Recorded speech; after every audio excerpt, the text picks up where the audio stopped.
It's allowed me to come back to myself and actually focus on me. It's really allowing me to reconnect with myself and my purpose and what I'm trying to do. Robbi is such an inspirational lady. I see her as, she's almost like a spirit guide that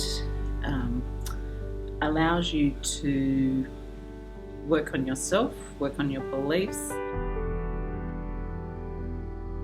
Robbi is such an inspiration to actually drawing you out of you.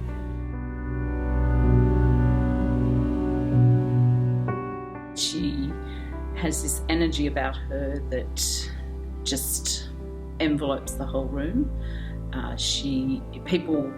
A lot of people don't know each other at the start of the day, but by the end of the day you feel like you're part of the Robbi family.